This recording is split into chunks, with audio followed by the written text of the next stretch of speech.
most people look at a lion and go regal, king of the jungle, but man-eater.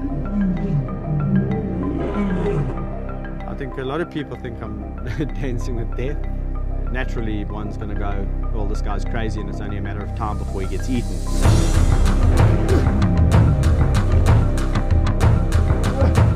The instinct for an animal to kill, or a lion specifically, is always there. And when they get into that mode of kill, one bite and you're dead.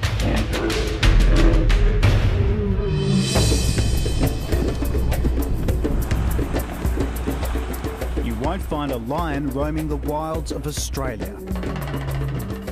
And you'll never find anyone like this man. In truth, there's no other animal that will humble you quicker than a lion. If the late Steve Irwin had a kindred spirit, it would be Kevin Richardson. He shuns the company of people. Instead, his life centres on living with one of the most ferocious predators on the planet. You know, I might, piss one of them off one day and he might take my head off, but so be it.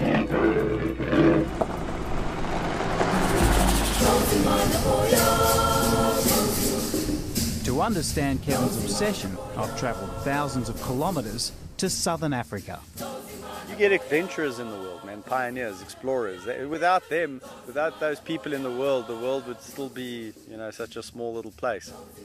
Christopher Columbus and all these adventurers, people must have thought they were completely loony in their time. Loony as it may sound, we're heading straight into lion territory. You get some of the prides who are really grumpy and will eat you pretty quickly, but it's only a matter of time before one of them comes and investigates you, and the rest could be history. You don't get nervous? No. No, but I think if I was getting nervous, then, after this period of time, I think I should be sitting myself down and saying, well, what are you actually doing here? Kevin is preparing to walk freely among a pride of lions with no cage and no protection. You always got to observe who looks like they're grumpy, who looks like they're affable, before you just go in there guns blazing.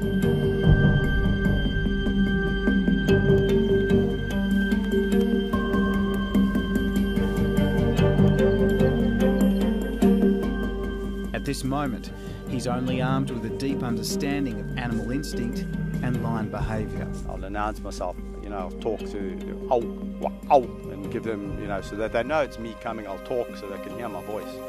And at least then when you walk in, they know what to expect.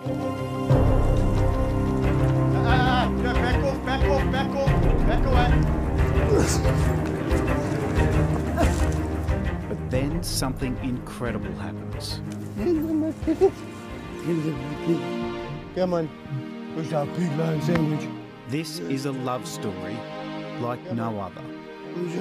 This feared predator, this lion, this killer, this man-eater, has the ability to show such love.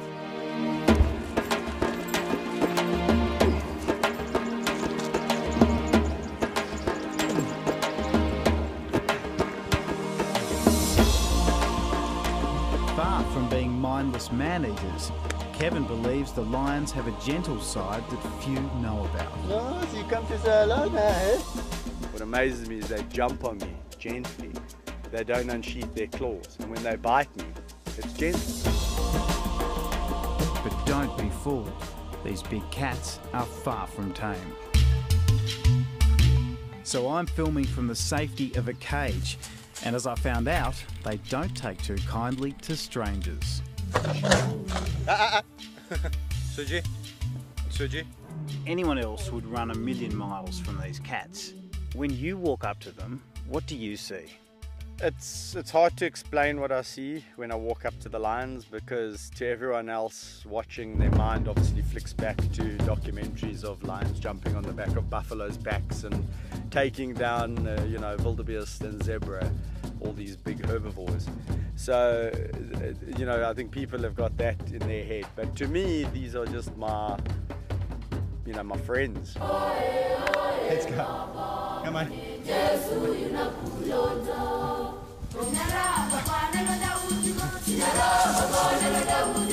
I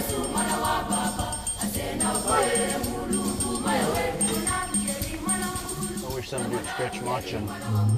Yeah, rub my back, scratch my chin. Again, this is a consequence of, or a result of, 12 and a half years of constant bonding and brotherhood.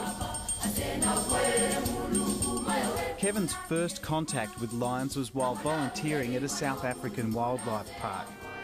There he met two cubs that captured his heart, and he won theirs. Hey, no, that's greedy guts. I've met these two lions, I fell in love with them. There was almost like this bond, became almost a brother, an honorary brother. I began to realize that, you can't just look at all predators out there and say, well, that's how a lion behaves. They're characters, and that's what I wanted to get to know. I didn't wake up one morning thinking I was going to go and save the big cats of Africa. It was more of a progression. Today he owns an 1,800-acre game reserve where 4 lion families run wild. Before I knew it, there was 9, then there was 15, then there's 25. Now I'm sitting with 39. But across Africa, their numbers are plunging. Hunted by poachers, poisoned by farmers, their habitat being destroyed. They don't get relocated, they just get shot. The lion numbers have dropped by a staggering amount from around about, who knows, but it's around about 300,000 about 15, 20 years ago, down to about 20, 23,000 to this day, which is horrific, which means if it continues to decline on that, at that rate in another 10 to 15 years, goodbye to lions. That's why Kevin is prepared to put his life on the line to raise awareness of their desperate plight. If they didn't know you, do you think they might eat you? The lions, for sure. What do you think they see you as? No, these lions definitely see me as more than just a human acting, or being an honorary pride member. But then on another occasion, you sit there and you realize that they do see you as something different, but they've just accepted you into their clique. So if anyone else had to come here and try and do this, it's, they're not really part of this group.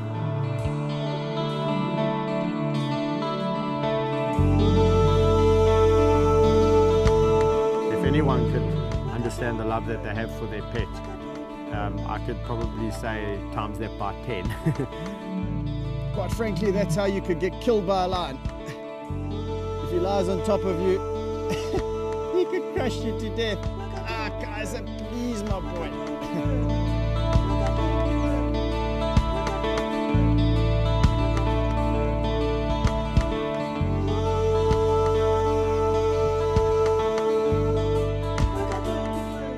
I'll swim with the lions in the river, walk with them in the open areas amongst the game.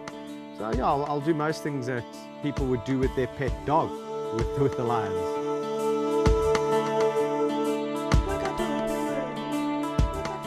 That even includes afternoon naps.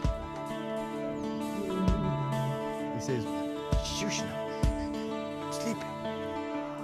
Are there times when you're not welcome? Well, there's times when you feel less welcome into a pride of lions, and there's times when you walk in there and you just feel like you rule the roost, and that everyone's just full of love and wanting a piece of you. But their violent instinct is just under the surface the whole time. One wrong move and everything can flare up. It's to actually stop it, diffuse the situation. Sometimes that biting will turn to real biting very quickly. Stop it. So that's why I just nip it in the bud. I'm going to murder you, boy. If you react badly and you start pulling, or you start getting nervous or panicking, he will bite down on you. So you got to just make him realize that you're not afraid of him, and he can't just bite your leg at will.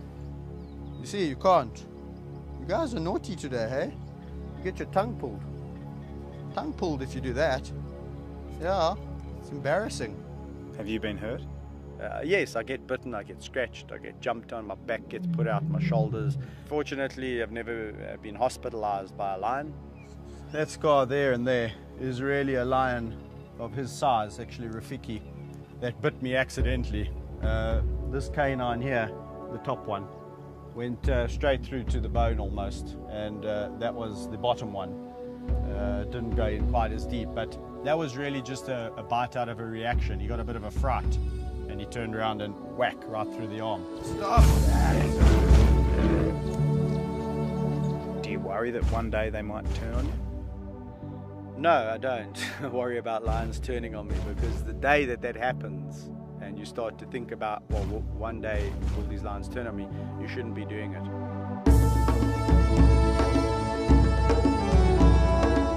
Don't have any regrets. I live a no regrets policy in my life, so I'd probably do it all the same again if I was brought back down to earth again, given a second chance. I like living life, not just existing life. So, you know, for me, I'm truly living when I'm with the lions.